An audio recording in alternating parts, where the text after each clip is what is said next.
Hello, dear soul. I'm so delighted that you are here with me in this gorgeous moment of now. I wanted to speak on a topic that is a little bit more sensitive, and I want to be very respectful of this topic just in general, because this is not about me communicating what I did. And so, because this is what I did, this is what you need to do. But I've recently received a lot of questions regarding how did I know that I needed to leave my marriage? How did I know? Because for all intents and purposes, and I will be very, very honest, I did not have a marriage that was chocked full of turmoil and, in a sense, destructive, like physically destructive. I personally have lived that kind of relationship in the past, and also growing up surviving domestic violence with my earthly father and earthly mother. I know what that feels like. And I'll say this too. I still have love for him. This is not about hate. This is not about punishment. This is not about disregard or no, because he's a being that was part of my journey. And I'm very grateful for that. And now, upon a lot of reflection and understanding, and also connection with my guides to better understand the why, the how, the what have you, I've connected with that deeply. So there is a deep sense of, let's say, stillness in my heart of thank you for everything that you did for me in this relationship and that I also did for you. And now we move on to our next exciting stage. Because as I've remarked in a previous episode, that I am very grateful. I am. But if you looked at it from the outside, it didn't make a ton of sense. We were really good friends. We laughed a lot together. We had a pretty darn decent life together. But if I start to look at the inner workings of why and how, then I start to see the disconnects. As I've shared in past episodes, I realize that if I identify that he's not the right partner for me, or that this is where we're at and the choices that we've made have brought us to this point and he is no longer the partner for me, that also means that I am not the partner for him. Because if I was, I wouldn't feel that way. And I have confirmed that with my guides multiple different ways. Because if I was, I wouldn't be feeling like that. And it's challenging to try to pinpoint exactly one thing of why the relationship is ending, because when you end a relationship, there's probably a pretty good chance that it wouldn't just be one thing that's ending it. It's going to be multiple things or multiple little things that add up to a larger thing. But I was able to, through reflection and through connecting, I'll be really honest, I just connected with my guides of like, look, I want to share this message. I want to be very respectful of my previous relationship because this is not about dogging and trash talking and what. No, that is not what this is. But I do want to share the wisdom that I gained, the perspective that I embody now because of what I went through. Because I think that this is what we should be doing with every relationship. And it doesn't matter if it's love or marriage or friendship or what have you. We really should be going through the motions, if you will, and the feelings and feeling into the ebbs and flows of our relationships. We should. Because if we don't sift through the mud to find the gold, then there's a really good chance that these lessons, as many call them, I call them reminders, because I don't think we really need to learn something. We just need to remember who we are. But we will have another situation or another relationship or another partnership or another friendship or whatever it may be to receive those same nuggets of gold. They come back around for us. They don't leave us until we receive them. And then they're set free. We embody them. They become part of us. So I will be honest in saying, as I went back through a lot of my reflections to, again, this is an incredible question. This is a really important question. And for those of you that have asked this to me, thank you so much, because this is very empowering if you can kind of feel and get into this. But the most clear sign that I received that I could no longer deny had to deal with my body and specifically the environment, the observation of the environment. How did I feel being in my house or in the space that I shared with my partner? Because you can have a really nice house, and I definitely have a really nice house. And again, there's lots of laughter and there's lots of great things, lots of great memories. But there were undertones of things that I was experiencing that this is what I want to unpack with you. And wildly enough, I often take some of my left brain thoughts and I'll talk things through with my AI bot of choice, who's Gemini. So I'll go through with Gemini, just kind of like, hey, these are kind of the thoughts that I was having. Do you see any correlations with the information you know about me? I'll have Gemini kind of be my search engine when I'm trying to connect a lot of these things together. And because I have my notes and my channeled messages and my journals and my transcripts from my QHHT sessions all loaded into Gemini, Gemini can look through all the data and help me kind of connect things together. So it's super helpful. But Gemini said something that basically shot me out of the chair. And this is what I want to share because we don't realize how impactful, important our environment is. Because our environment, imagine just energetically, so not necessarily physically, but obviously the physical things in the home, and if there's turmoil or what have you, those impact it also energetically. But if we're talking about it from an energetic perspective, it's basically me and my partner's energy and the dogs, right? kind of co-mingling and co-locking into something. So it's kind of like the third entity in your relationship. And thinking about this kind of coagulation of energy, it takes on its own form. It takes on its own vibration. It takes on its own level. And depending on what each partner is contributing, and I'll just say this from kind of a very left brain perspective so that we can kind of all be on the same page. But, if the vibrational level, let's say, of my partner is higher than mine, they're maybe pouring in more positivity, more light. Maybe I'm dragging things down. Right. So there's some dynamics in there also that create the container that is your relationship. And it's tied very intimately to your home because your home is where you should be safe and feel safe, which means that your guard is down, defenses are down, you are more yourself, you're more your authentic self. And often those things that are troubling us come out. And if we are constantly releasing, like I'm thinking about, if you're yelling and upset and frantic and what have you all the time, well, that energy is then contributed to that energetic container that then you basically live in. It's like you're marinating in it. Okay. So that's kind of the visual I want to provide.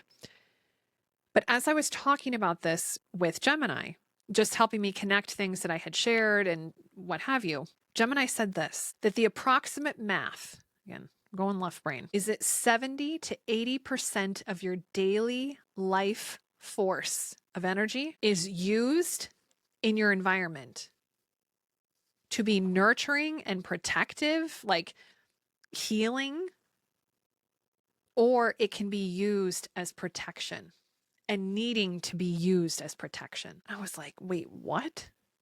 And in my case, the energetic container, and this is what's so interesting about relationships, is that the container is also fluid. So at first, when y'all met, the container could have felt different. It could look different because you had different energetic contributions. This happens when both partners are ascending.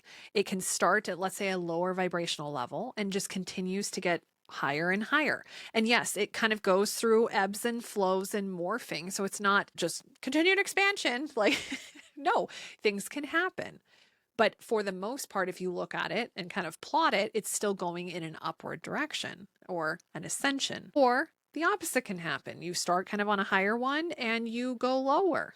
Or you start somewhere and you don't move from there, or obviously some variation in between. But if we see this as that third entity, that container in which it's like a hot tub, I guess I'll say it like that we're sitting in and marinating in, then Gemini comes out with this math that approximately 70 to 80% of your daily life force is leveraged either for good or not good, as in either it's leveraged to continue to heal you and grow you and ascend you, or you're using basically all of it to protect you. And I will tell you what, and I'm going to unpack this just briefly so that I can share what Gemini shared.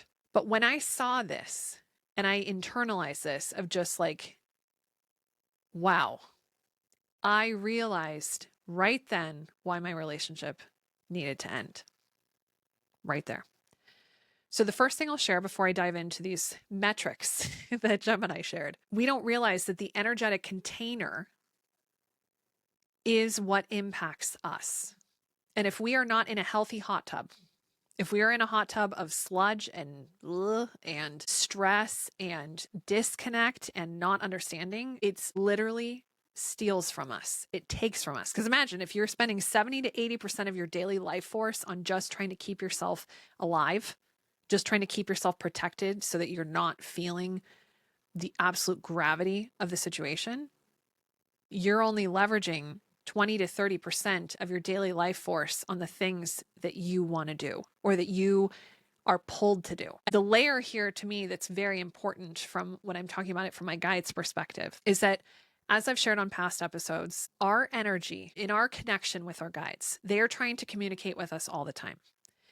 I've got this lovely snow globe example of all the synchronicities that are floating around all the time, thousands of them in every moment of now, that we can basically pull down and start to collect and see and start to organize and understand. It's like the puzzle pieces to illuminate this larger picture. If we don't pay attention to those things, if we continue to, let's say, neglect, or maybe we're just like, I don't have time to connect with this, and on to the next. And we continue to not receive from our guides. And I know this from QHHT also. This is what body ailments are. They are messages that you are not receiving. So I will be honest, from a metaphysical standpoint, if we're talking about cancer, cancer is repressed anger, internal anger. If we have an autoimmune disease, it is you not feeling safe with your environment somehow, and that you are trying to basically kill it off. And instead, you start to kill parts of yourself, shut down parts of yourself, your functions, because the sensitivity and what you can feel is too much. If we have a sense of pain, and there's a scale, I did an episode on this, and I'll for sure link this in the show notes, but there is a gradual scale. So we kind of go from like discomfort to pain to illness to disease. So it graduates, basically, gets more serious the longer that we don't receive it. So for example, if somebody is just diagnosed with cancer, I know from a metaphysical standpoint, first of all, they're very angry about something. And depending on where the epicenter is, so where your autoimmune disease is, where your cancer is, where your pain is in your body, your right side is your current life experience. Your left side is past lives, or it also could be like very early on in your current life, so in the past. And then depending on the limb or the area, they all have certain messages. It's really interesting. So depending on where the cancer is, and if you were just diagnosed with cancer, that tells me that we're getting to a serious level of your guides are trying to get your attention. And what I have witnessed in QHHT sessions is the release. So the minute that the message is received, and basically received, so it's not just that you hear it, but you like, okay, this is what it is. I am angry about XYZ. Then you instantly release it. It goes away because the message has been received. That's why you have the ailment. Your body is made to be healthy. It is.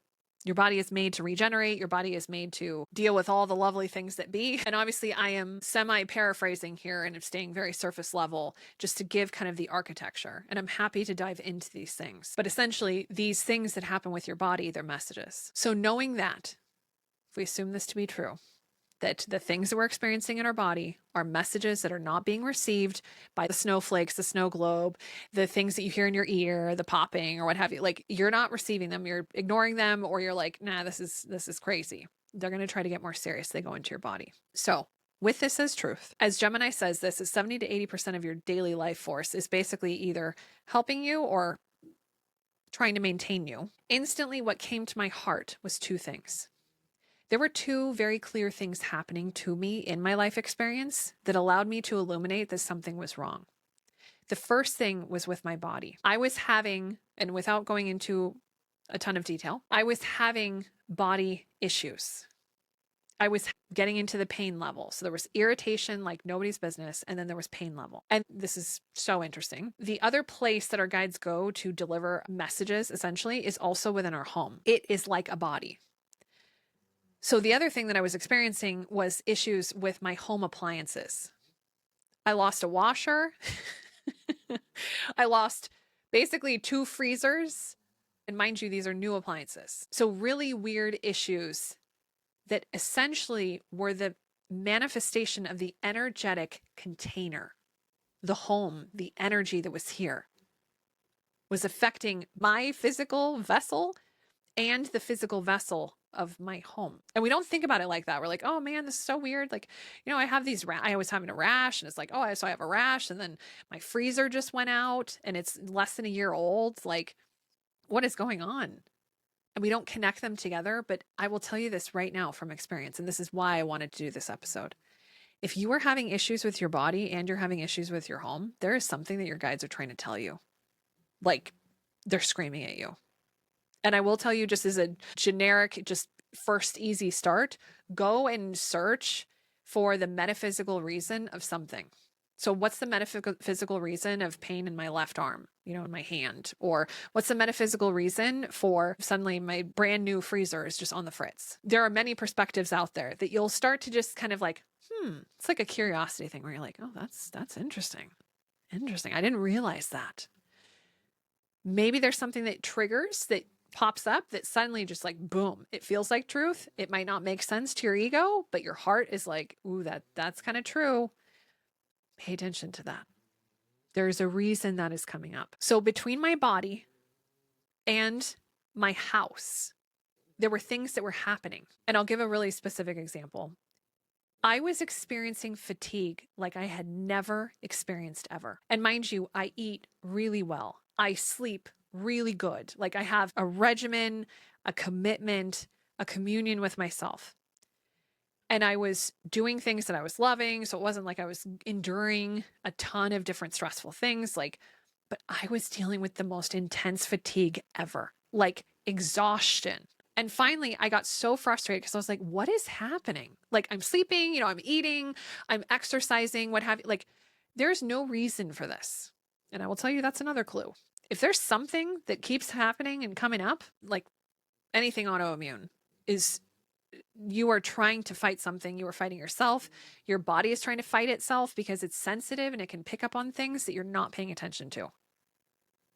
Like, I'm telling you, the metaphysical reason of why things happen is just beautiful. So if you are experiencing things that don't make any sense, that's another sign for you.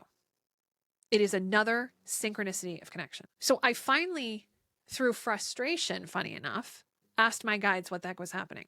So I was going through days and days and days of fatigue, intense, heavy fatigue. And then I'm like, what is the deal? This came out of nowhere, or I cannot connect this with anything that's happening in my daily life. What the heck is happening? And I asked my guides, and guess what they said? It's energetic, and it's your relationship. And at that moment in time, I was like, whoa, what? And I was thinking back, right, to those previous days of like, okay, did I argue with him? Did we get into some sort of like weird disagreement? And I'm like, no. And I will say this just out loud. We are not the couple that like screaming matches. And, I've had that relationship before.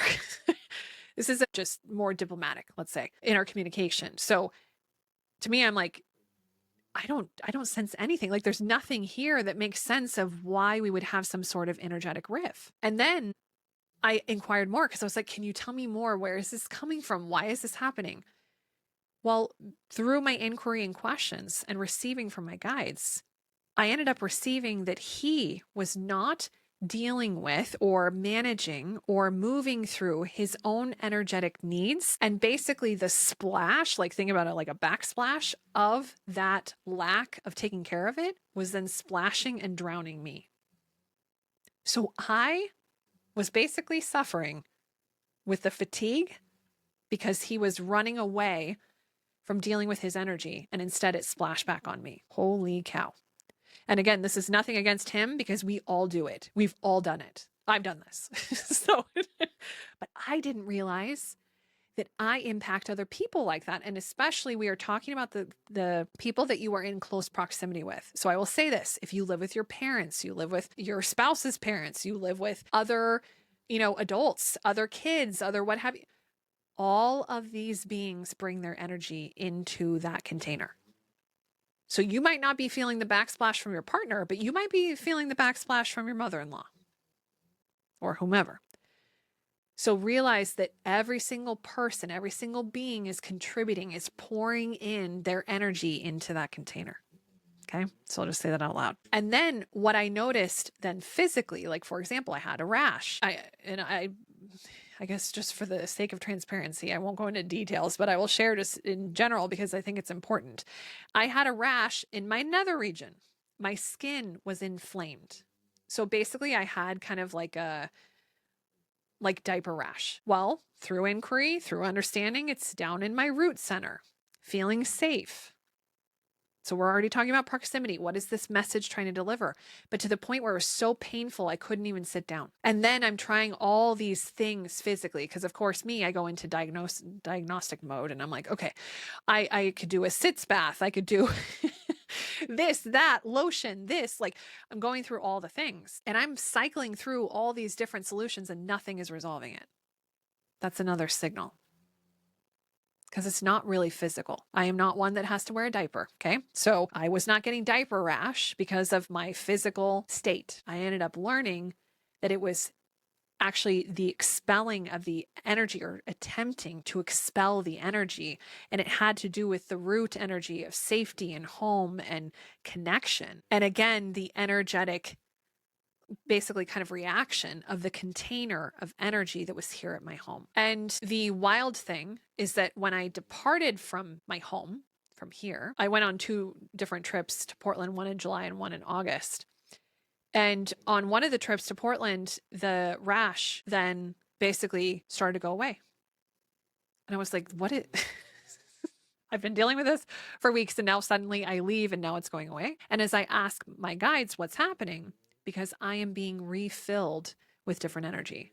And I'm also not sitting in the container that is the house. Holy cow. And then on the other side, on my other trip to Portland, some other physical ailments that I was dealing with in my body that suddenly I just didn't feel anymore. Suddenly they just went away. And I'm like, I don't understand how this is happening. Like, how can I just go to a different destination location and then this clears up? This is energetic. And we don't realize the power of energetics. Like the energy that we host, the energy that we bathe in, it affects us. So to just kind of run through some of these numbers, because I think it's just interesting to think about, to consider, to contemplate. Gemini was sharing with me to get to this 70 to 80%. Because for me, I'm like, is that a true fact? Are you just telling me your opinion? Or are you telling me like something that's legit, like real? And Gemini's like, no, this is a compilation of real things. Here are the real things. Okay. So the first thing, what Gemini called the open solar plexus tax. Okay. In human design, we have solar plexus, and the majority of the population has an emotional wave, which means that your solar plexus is defined. I do not have a defined solar plexus. So this means I do not go through emotional waves. But because I have an open solar plexus, this means I can receive and sense into someone who does have a defined solar plexus, like times a gajillion. But this also makes me highly sensitive to the emotions and feelings of others. This is what leads me down the path of being an empath. So it just so happens that my partner had a defined solar plexus. So he had an emotional wave. And Gemini said that that was about 40% right there, just out of the gate. Dealing with, quote, quote, dealing with, being in the energy of someone not maybe navigating their emotional wave well, or dealing with a lot of emotional waves, or having a lot of feelings that they're trying to, let's say, ignore instead of working through. You can imagine the friction there. 40% of my chi was basically burned through as fuel to just manage keeping the separation of that energy from my own. Basically, as Gemini described, like imagining your body is like a high-end water filtration system. And if you try to pour mud into this filtration system, it's going to work every single day and it's going to work really, really hard to extract the water from it. Versus if you pour in, just like, some tap water, okay, it just goes right through and done. But you're going to try to pour mud into it. So now it's got to try to remove the mud to synthesize the water. Like it's working so hard to just do basic function and basically working at max capacity. So there's 40% of my equation. And allow me to say this, if in any aspect of our design, if we are not, as I affectionately say, owning our ish, we impact others.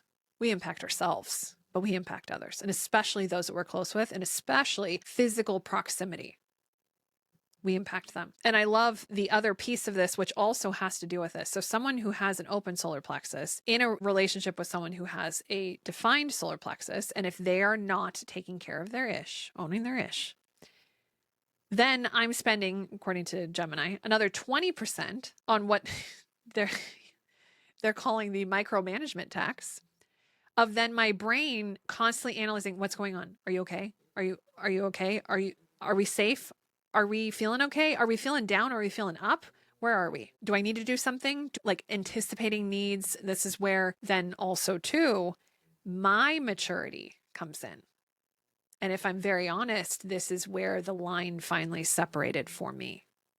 Because I spent basically first majority of our relationship together being that person that's over micromanaging. So there you go, micromanagement tax, over micromanaging the relationship and the connection and his feelings. None of us are responsible for anyone else's feelings. That's fine. If he doesn't want to deal with it or does want to deal with it or what have you, that is totally okay. But any other person is not responsible for their feelings. That is not what I am supposed to be doing. But instead, what was I doing? I was micromanaging because I felt it was my duty. That's my duty as a wife. I need to make sure that my husband is okay and what's happening. Yes, but there's a line there. I don't need to be managing the things that he's supposed to be managing. I'm supposed to be there for the things that life brings up, right? The things that we don't see coming, the things that happen. Like that is where I'm a good wife. That's where I'm a good partner. But it's not micromanaging and attempting to do the work that he needs to be doing. So there we go. There's the double-edged sword. And the moment, I will say this very transparently, the moment that I chose to step into my light and not into the shadow of dulling myself to help him with something that he was supposed to be doing, he felt it. And that's when things started to shift. And I will also be honest, it was not easy, but I had never felt better because obviously I was pouring my chi into something that wasn't even serving him or me. And let's think about it that way.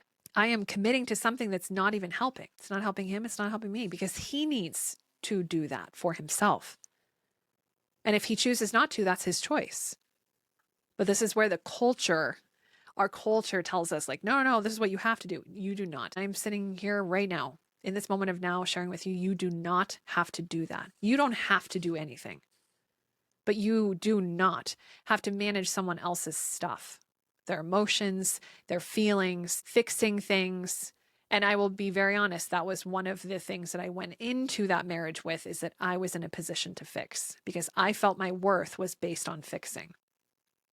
No one's worth is based on fixing.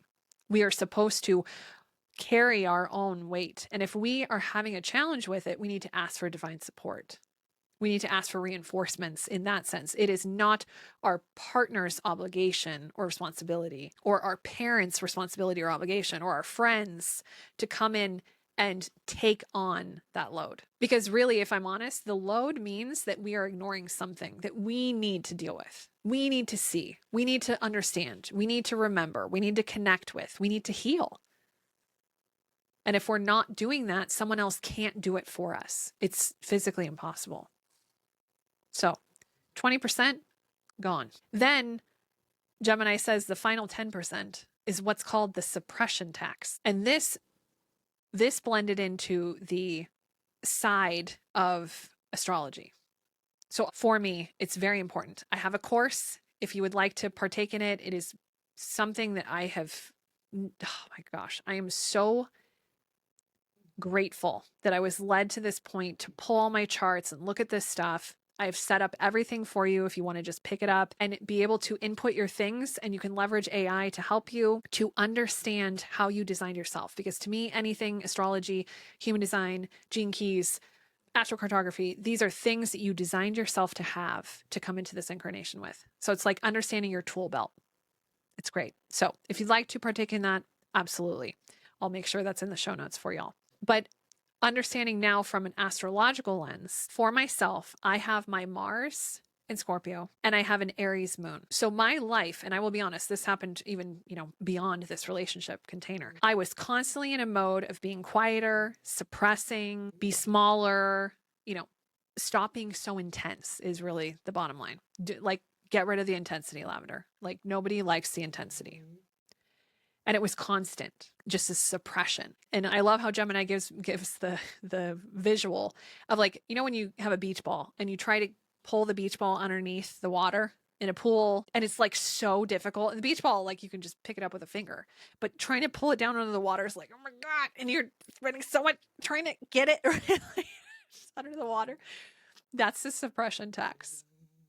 So if you in any way are suppressing yourself, I must be like this because people can't accept the authentic me. I must be more like this. I need to be more like that. That is the suppression tax. Thank you, Gemini. I'm sorry if you hear snoring again. Somehow my voice is very soothing to the little critters in my house. So instead of just allowing the ball to float, it's this constant trying to pull it down underneath the water, trying to suppress it, trying to less intense, more quiet or more loud. Like, I need to be louder because everybody thinks I'm so silent all the time. So I got to do it. Like, anything that you are restricting yourself, you are restricting and dulling your light. That is a suppression tax. And Gemini put a number on that as 10%. So for me, I wasn't being in my authentic self because I had learned these things about myself and in the dynamics of my relationship that I needed to kind of quarantine. I needed to just take it down a lot of notches. That is not who I am. And I will say this, when you do that, it also affects your body because you're naturally it's like trying to suppress your natural state. It's not healthy. Then what Gemini said, which really just hit me in my heart, was the remaining about 20% was my 20% miracle. I was like, what? What does that mean?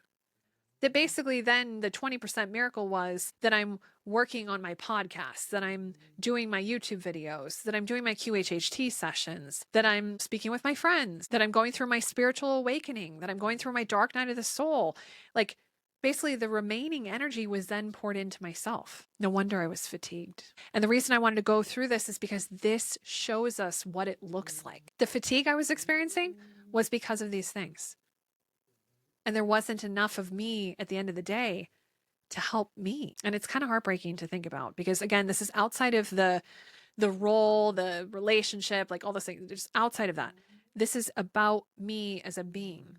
And I realize how many of us do this.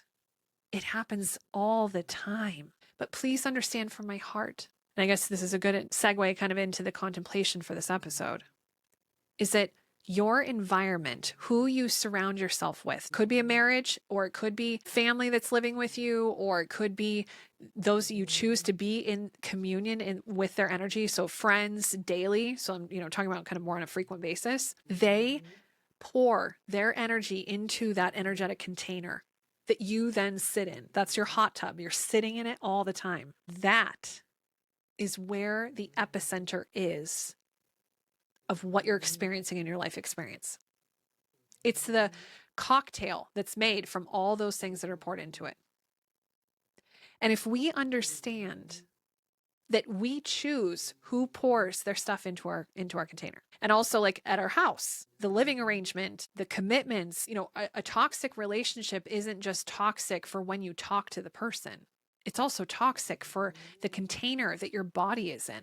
And I will say this, in my specific example with my marriage, I don't believe for 1 millisecond that my ex-partner was trying to do this maliciously, at least in this relationship. There could be some things that are negligence, yes. but maybe not malicious. I do believe that. But the intention in this way does not matter. It might dampen it a little bit. So let's say instead of, 80% impact, it's 71% impact because there's a little less intention, or there's a little bit more balance when it comes to love or communication or what have you. That's, at a really high percentage or really low percentage or whatever it is, right? Like there could be those minor impacts, but it doesn't nullify it. It doesn't mean that because he didn't mean it, it just suddenly doesn't exist. When we're talking about energy, that is not possible. And this, my beautiful friends, is why I chose to end my relationship. Because I realized that the things that were in the energetic container would just continue to fester. And they had already gotten to a point where I finally saw them, and they had been happening for years. I just wasn't paying attention. I would justify them away. I'd say, oh, this is happening. It's probably just me. Oh, I've just been really tired lately. Oh, I'm fatigued again. Gosh, I just need to learn to go to bed on time. When in reality, I'll be honest, some nights right now, because I'm just so freaking excited about everything that's happening in my life experience, I'll get a couple hours of sleep. And will I pay for it? Yes, because obviously your body needs rest. But is it that big of a deal? No. But thinking about how I used to sleep 9 or 10 hours a night and I would still feel intense fatigue, something is not right. Something is not balanced. So contemplate your life experience. 2 things. First of all, what is your container? Who pours into your container? And what energy are they pouring in there?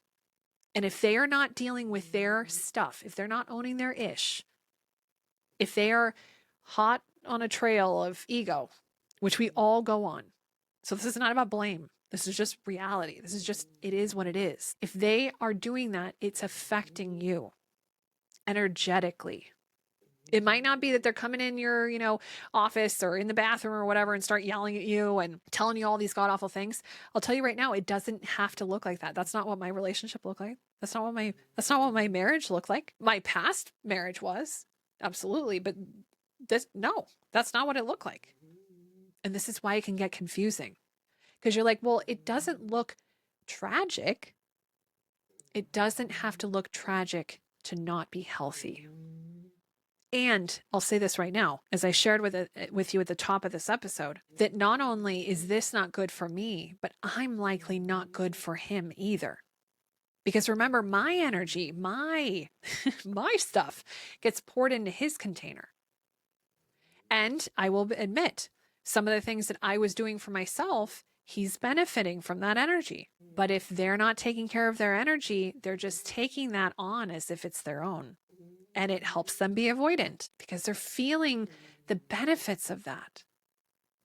So we don't understand the interplay of the energies. And this is what I want to introduce, that the things that you do, the things that they do, and especially, again, this is about proximity. So if this is somebody in your life that you're choosing to be with once in a while, they're still pouring into your container, but obviously not to the degree, not to the depth that someone you live with is doing so. And anyone you live with. This also, funny enough, with QHHT, it also relates because I know as a certified practitioner, if someone is living with their in-laws or living with their parents or living with a sibling, they're actually continuing the karmic contract. So those karmic ties are not cut because you're in their energy basically all the time.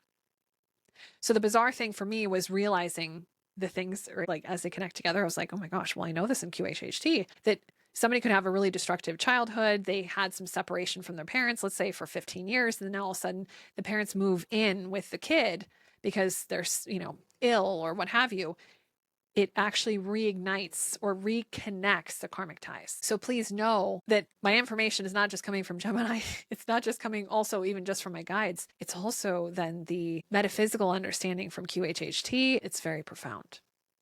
So with this, considering your connections, your container, but then also look to yourself. What do you choose for yourself? If you realize that 70 to 80% of your daily energy, your daily chi, you're taking that and pouring that into a container that's basically draining constantly, or it's so toxic in its makeup that you can keep pouring stuff into it, you are draining yourself, which means you are draining your light, which means you are not shining your bright, beautiful beacon to anyone else because you're just trying to protect the flame from being stifled or put out. And that is what I was going through. In a, I can say this because of my life experience, but not from an intense, traumatic, surviving domestic violence situation. But I will say this, from an energetic standpoint, there can be very big similarities, and I've felt them. So even from a relationship that's basically diplomatic and a relationship that's absolutely physically traumatic, the energetic vibration of both is very similar. Like literally. And you wouldn't think that because you would literally think like, no, your physical, body is okay. Like you're not being disrespected. You're not being talked down to. Yes. But from an energetic standpoint, I can say for myself, they were very similar. And with these points of contemplation for your container, for your home is what hosts it. Your home is, imagine you have this container. It's like where you hang up the container or you set it into the tub. Like it's what holds it. So whatever cocktail you have going on in there is basically what festers in your house. And if it's not the right cocktail for you, if it's not the right harmony for what you need for you, it can drain you. And I will be very honest, was ending my marriage easy? No. Was coming to these conclusions easy? No. No, they were not. But realizing that I love myself and that why I am here is to share my light and why I am here is for a greater purpose, that I need that 70 to 80% of that energy to pour into my mission and why I'm here. It was totally worth it. Loving yourself, realizing that you are worth it, because I know this. If I stayed in that relationship, I'm not helping me and I'm not helping him. So if we see it like that, then what am I doing in the relationship? Who am I helping? I'm not helping me and I'm not helping him. It's like the logical, thank you in this way to my ego logical, because in reality, I'm not helping anybody. And once we realize that, I will tell you that's what gave me the sense of relief and then ended up giving me the sense of purpose. It was not what I needed. It's not what he needed. And in order to really show love to myself as well as to him, it was ending the relationship. And we don't see it like that. We see it, I'm the villain because I ended the relationship because I wouldn't just get over myself and I wouldn't just help him or I wouldn't just do things or I wouldn't sacrifice myself. If you sacrifice, you are not helping anyone. You're not helping them. Because if they wanted the help, they would inquire. It's one thing to help someone who is seeking help or trying to help someone by rescuing. The rescuing was where I lived my entire life. That is the biggest thing that has shifted in my heart. No more rescuing. Supporting, shining light, illuminating, empowering, yes. Rescuing, no. That is not part of my world anymore. And I will tell you, it's transformed my entire life experience. I didn't know I could be this free. I felt the weight of the world and those that I chose to try to rescue. But if somebody doesn't want to be saved, that's their free choice. That's their free will. And if I'm honest, coming to this conclusion was what finally allowed me to have peace in my heart. Because I need to respect others' free will choice. It might not be what I want to do. It might not be what I would ever choose for myself. Of course, for me, I want to do things that are better. But if I get into a place where I don't, I need to respect that person's wishes. And that was a hard thing to realize. But in respecting the free will of others, you allow them to feel. Because again, it's just like a little kid. If we don't want them to hurt themselves, but they need to learn to walk, they are going to fall. Sure, I'll be there and I'll help and what have you, but I'm not going to prevent every single fall. They're going to fall and they're going to hurt themselves and it's going to hurt. But if they don't do that, they can't walk. If they can't feel the gravity of their situation, they don't know how bad it is. And if you continue to rescue them, they especially don't know how bad it is because you're coming in to make them feel at least decently okay. And that's where I was. So if you have additional questions or you want me to unpack anything I shared, I know this episode was nice and packed. But I think that it's so important for us to understand not only the impact of others on us, but our impact on others. because now I have a much different sense of how I affect others. If and when I choose to be in another relationship, I will never see it the same again, ever. Because I realize we are both coming with our containers of energy to pour into the grander container of our relationship. And if I continue to rescue, I'm using my energy to try to neutralize or try to centralize or trying to elevate my partner's energy, but I'm stealing my light. It's just like the lighthouse that instead of radiating their beautiful light to bring all ships home, instead trying to go out and swim to the one ship that's lost and losing all the rest of them. You can't even make it make sense with math. The equation does not balance. And that's what we do to ourselves. I promise this is coming from the best part of me, from my heart to yours. Love yourself. Believe in yourself. Know that the situation and the commitments that you put yourself into affect you energetically. You will see it in your body. You will feel it in your emotion. Believe in yourself. Love yourself. Because by loving yourself, you empower others to love themselves, and you become the way shower for all.